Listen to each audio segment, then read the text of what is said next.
Somewhere on a desolate mountaintop, a hermit set up a camp so he doesn't have to work. In some ways, he's a role model for us all, but really, I singled him out because there's no reason to ever find him. He's just a lone robot hiding in a massive world. But that's the beauty of SteamWorld Dig 2. It's so darn charming and exciting that I wanted to explore every inch just to spend another minute basking in its intoxicating glow, even if it meant hanging out with a hermit. The story, like all stories, is about a suicidal cult that's so gung-ho about explosions they're liable to blow up the whole darn planet. Other than the odd humorous note, there's not much to care about in the narrative, but there is one little nugget that I really dug. One of the 42 artifacts strewn in all sorts of secret hidey holes is called Photo of a Missing Love, and shows a penguin looking forlornly at a photograph. It's so sweet. It makes me want to know who the penguin loved and how it came across that precious picture, but I'll just have to use my imagination. SteamWorld Dig 2, just like its name implies, is all about digging around in a steampunk world. Exploration is the heart of this adventure. Just dig, and dig some more to scrounge up precious metals and wake up the monsters who were taking peaceful naps before you showed up with your pickaxe. Run those metals back to town and you can cash in like an 18th century prospector. Money goes toward improving your equipment so you can dig more efficiently, which creates a satisfying loop as you venture ever deeper below the surface. As much as I love Metroidvanias, and SteamWorld Dig 2 is definitely part of that genre, I don't like getting lost. You know those moments, right? Searching for that one weak brick that will let you progress. SteamWorld Dig 2 doesn't have any of that. You always know where to go, which removes the mild frustration found in similar games. Instead of bumbling around desperately looking for the next area, you stay focused on your task of uncovering buried treasures, solving environmental puzzles, and upgrading your robot to be the most efficient digger this side of Terraria. Don't let that straightforward momentum turn you into a sloppy digger, though.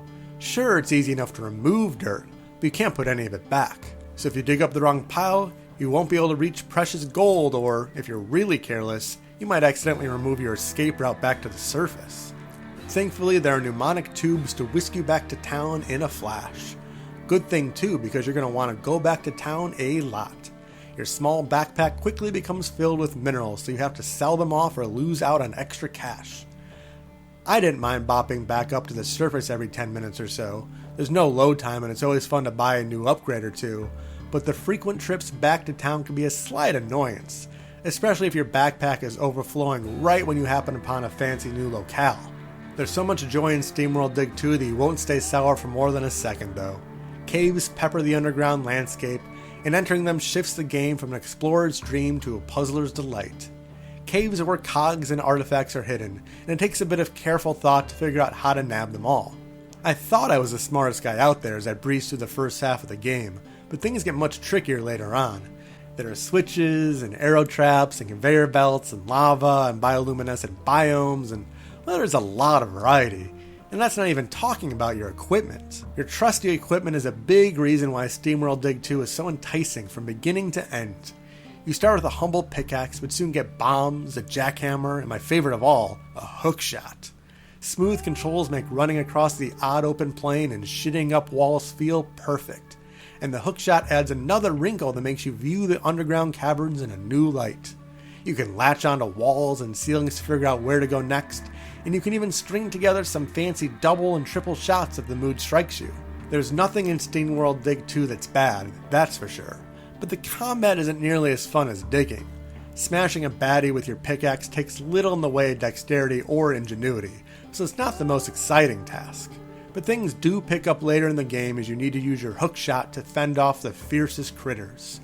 A well-timed shot from your claw can stun an enemy or spin them around, and delivering 1-2 combos when you're near death makes you feel like a spelunking superhero. Oh, and there's a jetpack too. Did I forget to mention that? Because if you think a hookshot spices things up, just wait until you zoom across a lake of lava with a rocket strapped to your back while avoiding magical attacks from teleporting wizards. SteamWorld Dig 2 is the kind of game that once you enter, you won't want to leave.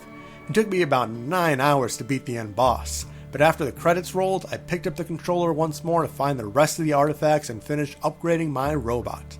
This is a beautiful game that hooked me from the opening scene and wouldn't let go. I loved every minute with SteamWorld Dig 2, and I'm already hoping Image Informed Games has a third outing planned in the future.